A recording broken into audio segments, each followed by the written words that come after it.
तो एक story time announce किया था छोटे इलेक्शन है, फ्लैट पे आगे करके थे, नोएडा आए थे एक घंटे के लिए और एक बड़ी सी अनाउंस करके चले गए थे। द स्कीम जिम, क्या था टाइटल छोटे जिम वाला? द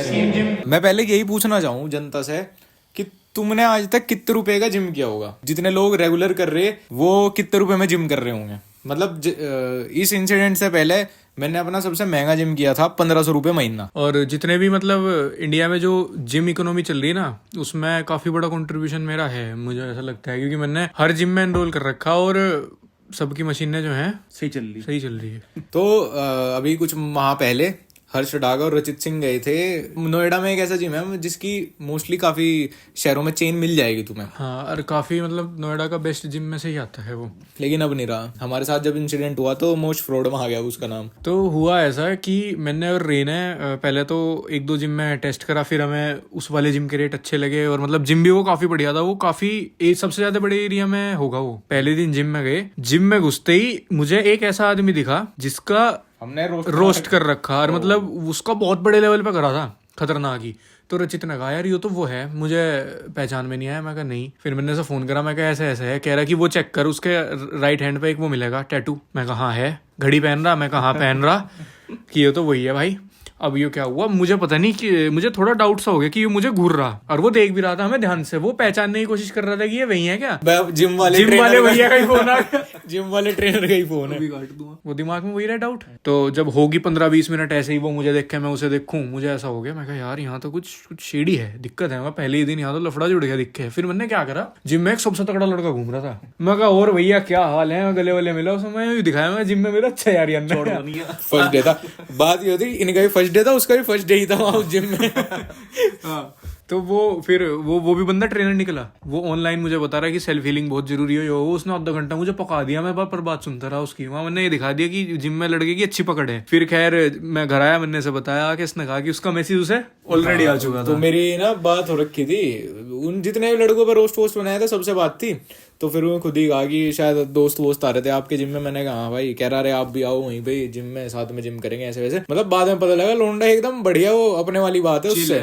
और शायद उसका भी पहले दिन ही था शायद उस जिम में। मतलब वो तो ऐसा है कि वो अलग अलग जिम में करता रहे वो तो। फिर मैं सुबह गया, मुझे एक क्वीन दिखी, रूही राय, उसे जिम में रूही राय थी।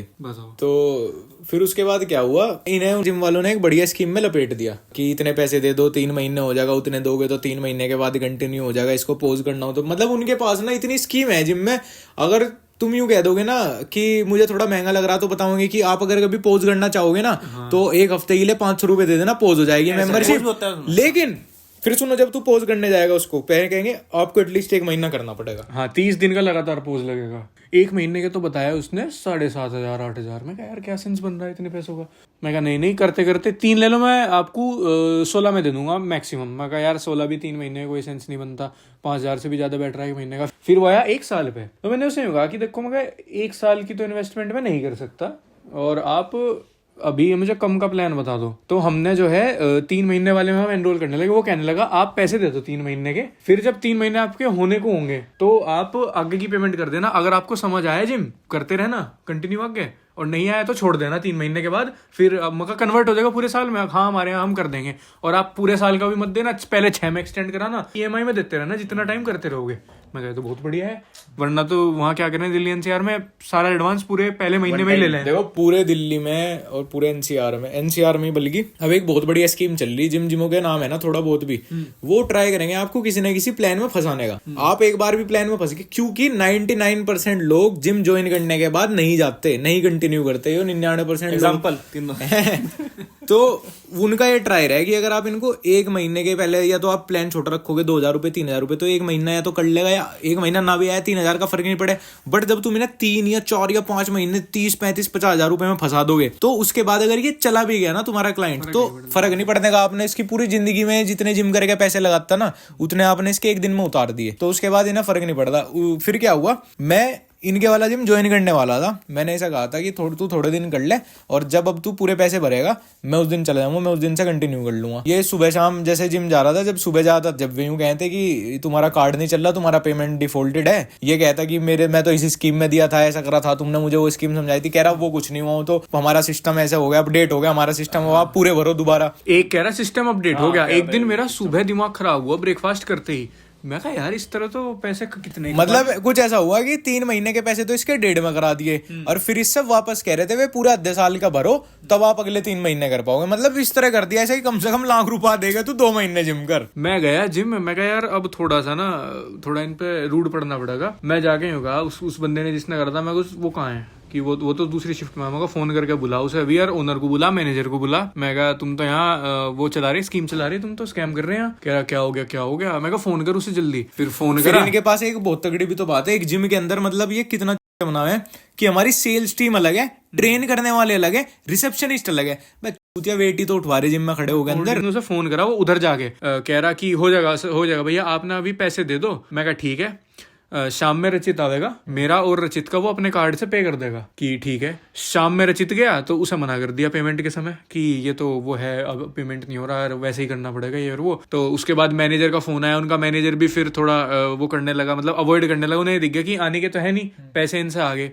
तो वो टोंटिंगबाजी करने लगा, सर देखो आपको हमने बताया था या नहीं बताया था। मैं कहा हाँ बताया था, तो गलती आपकी है नहीं है। बस फिर तो मेरा हट गया। मैं कहा देख, फिर तो जब शौर्य गया जिम में, मैंने शौर्य को कहा मैं एक बार से फोन दे। जब उसने फोन पकड़ा ना, फिर तो बढ़िया, मैं खूब ही सुनाया। फिर यूं कहने लगा, सर देखिए मुझे पता है आप कौन बात कर रहे हैं, बट आप ज्यादा से ज्यादा क्या होगा, हमारा यहाँ काम खराब हो जाएगा, कहीं और चल जाएगा, मैं एम्प्लॉय हूँ। फिर यूं कह रहा, सर आप मुझे कितनी भी गाली दे दो, मैं तो एम्प्लॉय हूँ, मेरे से क्या हो जाएगा, आप मुझे कुछ भी बोल दो। फिर मैंने ये सोचा कि सच बात तो ये है कि अपने कमीशन के लिए कर रहे, और असली जिसका दिमाग है वो तो किसी को भी नहीं पता ना कि ये सब स्कीम चला कौन रहा असल में। लेकिन फिर भी मुझे लगे, जब हम एनी टाइम फिटनेस गए ना, वहां फिर भी ठीक है। एक तो वहां का पूरा स्टाफ हमें जानना था, और भाई अच्छा, एक सबसे बड़ी बात है, कोई तुमसे पैसे भी ले रहा ना, एटलीस्ट मुंह पे सच तो बता रहे वो कि भाई ऐसे। वहां हमारे ट्रेनर ने साफ बोल दिया था, भाई ऐसे ऐसे ऐसे है, महंगा बहुत है, देख लो महंगा बहुत है, बट सच्चाई ये है। बस खत्म। मुझे वहां पोज वाली पोज वाली हमारे ट्रेनर ने हमें बताई थी। जब मैं खुश होकर कह रहा था, नहीं समझ यहाँ पोज है, कह रहा है भैया कुछ पोज नहीं होने का। हाँ यूं कह रहा 500 रुपए में पोज नहीं होने का, तुम्हें 1 महीना लगातार करना पड़ेगा। तो वो सारी बात बता सच ही रहा था कि, लेकिन तो यही तो आदमी एक्सपेक्ट करे, तुम एटलीस्ट साले सामने से सच तो बोल दो। देखो दिल्ली एनसीआर में कोई कहीं किसी भी चीज में डीलिंग कर रहे हो ना, तो फिर भी जिम है, प्रॉपर्टी में या फिर किसी बिजनेस में, दुकान में। मैं बता रहा एक और स्कीम, क्या, जब तुम कभी भी कोई इलेक्ट्रॉनिक अप्लायंस खरीदने जाओगे तो तुम्हें बताया जाएगा कि इसके साथ 6 महीने की वारंटी आ रही है, इसे एक्सटेंड कर लो 1000 रुपए में, बाद में तो दो। उसे एक्सटेंड करने पे ना कंपनी का प्रॉफिट नहीं होता, जो डीलर उसे बेचे है ना उसमें उसका प्रॉफिट हो। और हमेशा या तो तुम उसका गारंटी कार्ड खो दोगे, या दूसरी चीज उसमें फॉल्ट वो आएगा जो उसमें कवर्ड ही नहीं होगा। और ये मतलब एक्सटेंडेड वारंटी ना, घर से लेके, गाड़ी से लेके, फोन टीवी से लेके, हर चीज की बेकार है, हर चीज की। सीधे में कह दो भाई जितनी इसमें आ रही ना, इसके प्राइस में उतनी दे दे, हमें कोई जरूरत नहीं है ये फालतू EMI बनवाना, ये फालतू बैंक वालों के स्कीमों में फंसना। मुझे बैंक के बड़े बड़े अधिकारी तक जो मेरे दोस्त हैं और जितने लोगों ने बैंक में काम करा, सब लोगों ने मुझे एक ही बात कही, इंक्लूडिंग हिम, अगर कोई तुम्हारा प्रॉफिट कर रहा ना बैंकिंग में, तो समझ लो कि उसका सबसे बड़ा जो, मतलब जिसका सबसे ज्यादा कुछ जा रहा ना, वो तू ही है। अगर तुझे लग रहा है कि मेरा कोई प्रॉफिट करना चाह रहा, भैया if you are getting something for free, तो वो क्या बोले, यू आर द प्रोडक्ट। नहीं ऐसा है कि दिल्ली में ना कभी भी किसी उसमें भी डील कर रहे हो, जिसे पैसे दे रहे हो भाई, बिल्कुल ऑफिशियली लिखवा के, साइन करवा के, चाहे कितना भी अच्छा है भैया हो। खासकर रियल एस्टेट मतलब जितना फ्रॉड NCR में रियल एस्टेट में है ना, साला 10 साल लेने के बाद पता लगेगा कहीं नाले के ऊपर घर बनाए बैठे। स्कीम जिम में ऐसा है कि जिम वालों से हमारी काफी बातचीत होगी थी, वरना तो मैं जिम का नाम, और मैं बहुत फ्रस्ट्रेशन लेके बैठा था। मेरी उनसे और भी बहुत बात हुई थी, काफी उल्टा सीधा कहने लगे थे जब इन्हें देखा कि ये बार बार अपने पैसों के लिए वो कर रहा। भाई फिर तो सबसे बढ़िया ही है, एक वो होटल वाला याद नहीं क्या जिसे महावान की गली बगी थी, कहाँ पे इसका सामान रह गया तो। अरे तो एक बार ये तो बहुत इंटरेस्टिंग किस्सा। एक व्लॉग है, हम देहरादून गए थे पिछले साल नवंबर में, 2021 नवंबर, 8 नवंबर की बात है, नवंबर 2021। तो हम एक होटल में रुके, तो वहां पे मैं घर से घी का डिब्बा लेके गया था, और वो होटल भी स्कीम ही था, क्योंकि हमें बिल्कुल एंड मोमेंट पे मलिक साहब ने कह दिया था मेरे जानने वाले का होटल है। अच्छा वो होटल में समझ गया मैंने तो उस टाइम। हाँ तो मेरा घी का डिब्बा था और एक था मेरा उसका कंपनी का दिया हुआ यूकेजी का दिया हुआ हेडफोन। हम एक रात होटल में रुके। अगली रात अगले दिन जब हम नोएडा पहुंच गए तो मैंने देखा यार घी का डिब्बा भी वहीं रह गया पूरा भरा हुआ और मेरे हेडफोन्स भी नहीं मिल रहे। अब वे हेडफोन्स कंपनी के थे। मैं कहा यार अब ये इसमें से पैसे कटेंगे। मैं नया था कंपनी में, मुझे ऐसा लग रहा था कि ये ना कहने लगे तुमने हमारा सामान खो दिया। पहले क्या हुआ, इसने मुझे बताया कि भाई ये सामान रहेगा। मैं कहा अच्छा। तो नंबर निकलवाया हमने उसके होटल वाले का। जो लड़का वहां उस दिन था उसी ने फोन उठा लिया, क्योंकि हमने गूगल पे या कुछ कर रखा था उस नंबर पे। तो इसने फोन पे बात करी कि भैया एक ना ऐसे डब्बा रह गया होगा हमारे रूम में और एक हेडफोन रह गया होगा, है क्या? उसने कहते अच्छा मैं पता करके बता रहा। इसने 1 घंटे बाद फिर कॉल करा, भैया वो देखा था क्या? कह रहा अरे भैया मैं बिजी हूँ, बता दूंगा ये वो। जब इसने तीसरी बार कॉल करा ना स्पीकर पे, मैं दूसरे रूम में बैठा था, वो इससे तू ता करके बात कर रहा, अब तेरा यही सामान देखने वो बात से पहले कहा था। मैंने कहा भैया अगर सामान नहीं है तो बता दो और है तो बता दो। कह रहा तेरा सामान जो हमने सूत्रों में दे लिया, बता क्या कर लेगा। वो बात इसने कही थी होटल वाले ने। कितना प्रोफेशनल स्टाफ था। फिर मगा तुझे तमीज नहीं। उसे एक इतनी अच्छी बात कह दी, मगा भिखमंगे सारी उम्र रिसेप्शनिस्ट ही बन के रहेगा होटलों में। भाई उसके दिल पे ऐसी लगी, यूं कह रहा भैया यार ऐसे क्यों बोल रहे हैं आप मुझे, ऐसे क्यों वो उसने पहले हमारी गाली गलौज कर रखी सारों के साथ, तेरी भी दी और फिर जब उसे यह बात कही ना उसकी बहुत मतलब ईगो टूटी। ईगो ऐसा हो गया वो ऐसा। मैं कहा तू ये सोच रहा तेरे होटल का एड्रेस याद नहीं मुझे। भाई उसके बाद तो वैसा हो गया, मैंने कह दिया मैं भिखमंगे सारी उम्र रिसेप्शनिस्ट ही लगा रहेगा होटल पे। और जो हम फोन पे बात कर रहे थे ना, वो खराब बात है। उसे ये लग रहा था होटल वाले को कि यो अक्षित बात कर रहा। अक्षित यूं कह रहा मुझे वो घूरे, तुमने मेरी दुश्मनी मान दी है। उसके बाद तो भाई वो ना हर्ट हो गया, वो बहुत गंदा हर्ट। उसके बाद तो उसका कॉल आया था सामान मिलने का भी। कितनी गंदी बात है यार। ये बोलना और नहीं वो बोल रहे थे। अच्छा उसकी उसने कहा था कि अपने हेडफोन को अरे वो क्या था, वो बना विदेशी हो ना, बना विदेशी, वो वहाँ रिसेप्शनिस्ट बन रहा था।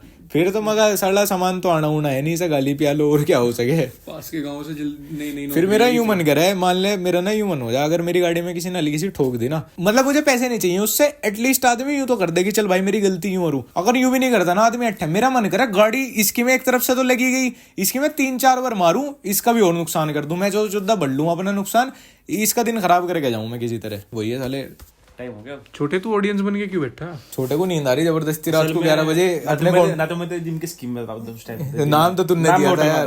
ना मैं तेरे तो होटल में भी नहीं गया था। होटल में था? अच्छा अक्षय और रचित थे। हाँ तो अभी हम एक बैचलर ट्रिप भी प्लान कर रहे हैं उसके साथ। वहाँ पे भी कोई ना कोई स्टोरी टाइम हमें जरूर मिलेगा। एक स्टोरी टाइम तो बहुत तगड़ा हमारा। कौन सा? राजस्थान का मसाज। अब मैं तुम्हें थोड़े टाइम में ना तुम्हें मैं स्टोरी टाइम में से करूंगा कि मेरी नई गर्लफ्रेंड बनी, उससे फिर कैसे पटाई वो, फिर ब्रेकअप कैसे हुआ। मुझे लगा मुझे काफी मल्टीपल रिलेशनशिप चलाने पड़ेंगे स्टोरी टाइम के लिए, क्योंकि अब जीवन में यहाँ तक तो पहुंची गई स्टोरी टाइम में, बचपन से जवानी तो आई ली। स्टोरी टाइम में अब दिल तोड़ने पड़ेंगे स्टोरी टाइम के लिए काफी। दिल क्या तोड़ने, शायद कुछ मेरे साथ ऐसे ही चाह रही हूँ, नहीं क्या पता ऐसे ही चाह रही हूँ। मतलब मेरा बिना दिल विल लगाए यूं ही, नो इमोशनल कनेक्शन। अरे वो तो वही है, R word on my keyboard. तो लड़के तो कितने आर होंगे, कितने सारे आर टाइप करने पड़े। लड़के तो लेकिन सिग्मा मेल हैं।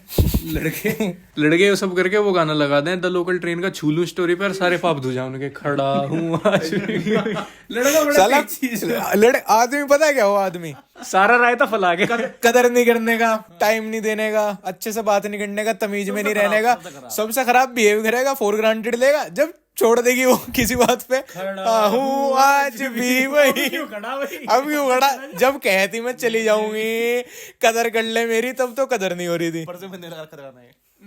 ये तो असबरो हंसे हैं तो। छूलू गाना जिसकी भी स्टोरी पे दिखा है लड़का स्कीम में है भाई। जो आदमी ब्रेकअप होने के बाद हल्का सा भी इमोशनल ड्रामा कर रहा ना, टेंशन लेना चाह रहा, तो समझ लेना कि गलती उसी की थी। लेकिन लड़का समझता है उस टाइम लड़का बात को। अरे कहीं नहीं, लड़का कभी नहीं समझता। अरे कोई कितना भी रो रहा ना, और मैं एकदम मतलब मुझे बता दो कोई लड़का कहीं रो रहा हो, अगर मैं उसे रेड लाइट के आसपास को भी ले गया ना, भूल जाएगा आदमी अपना रोना, अगले दिन कंटिन्यू करे, फिर उस दिन को अलग जगह इन्वेस्ट करते हैं अपने। ये तो है, लेकिन मैंने ये देखा अब एक साइड और है इस चीज की। लड़का जैसे कहीं से गलती करके टूट गया रिलेशनशिप उसका, और फिर भले ही उसका नेक्स्ट रिलेशनशिप उससे अच्छा चल रहा है, लाइफ में वो बढ़िया कर रहा है, लड़का कभी किसी भी लड़की से मूव ऑन नहीं करता। साला पड़ा वहीं रहे उसके बाद भी। जब इससे टूटेगा हाँ और अगली पे जाएगा तो उस पर एक स्टेप पीछे है। अब मैन इज ऑलवेज अवेलेबल, ये बात ध्यान रखिए। ये भी बात है, लेकिन लड़की ऐसा करे कि जब तक एफर्ट मारती रहेगी तो एफर्ट भी बहुत शिद्दत से मारे, कट मारेगी तो शुरू में मारती है, बट जैसे ही कट मारेगी देखती रहेगी। एक ही बार कट लगे यार, वो ऐसा लगे एक बार आगा बस ब्लॉग फिर रो लिए, धो लिए, नस काट के भेज दिए फोटो, फिर फिर कोई फायदा नहीं है। फिर तो मर जा साले। और एक लड़की जब बढ़ गया गाली गलौज करे उल्टी फिर कैसी लगे? जो एक स्वीट सी लड़की बढ़ गया जो कभी किसी को कुछ नहीं कहती। मजा आवे? मैं तो मजा आया भले क्यों देख टॉक्सिक आदमी। टॉक्सिक पे ही बढ़ गया पर मेरे पे तो कभी नहीं बढ़ गई, मैं तो अच्छा ही रहा। मैं तो मेरा तो अच्छा क्लोजर हुआ, मतलब पार्टी वार्टी भी करी हमने तो। क्लोजिंग भी बैलेंस शीट ईयर की। नहीं यार मतलब ये तो एक तथ्य है। और एक चीज और है, जितने भी लोग तुम्हें ऑनलाइन शायरी मारते दिखे ना, बेटी लगा दो आगे, नाम के आगे बेटी लगा दो, बेटी। अरे इधर चोद लगा दो। हाँ भाई, सारा जो आदमी अपनी स्टोरी पे इमोशनल स्टोरी लगा होगा, दुख वाली लगा होगा, पोएट्री या शायरी करेगा ना, यूं समझो तुम्हारा विजन तो ऐसा है, उसका विजन ऐसा है, VR है, यहाँ से दिख रहा है। ये एक फैक्ट है, मतलब जो बैठ के बतावे ना, दिल जो मेरा पंछी था उसके जब पंख टूटे तो वो जमीन पर आकर केंचुआ बन गया, ये कोई बातें नहीं होती, ये सब स्कीम है नई लड़कियों को फंसाने की। जैसी वो जिम वाली थी ना, क्या कहते तुमने तो वो लड़की कहेगी यार इट्स ओके यार, वो अच्छा शायरी अच्छी लगी, चलो क्लब चलते हैं। चलो भाई, अगले स्टोरी टाइम के साथ मिलेंगे। द स्कीम जिम का डायरेक्टर्स कट कभी पॉडकास्ट पे किसी की जाऊंगा ना तब लॉन्च करूंगा।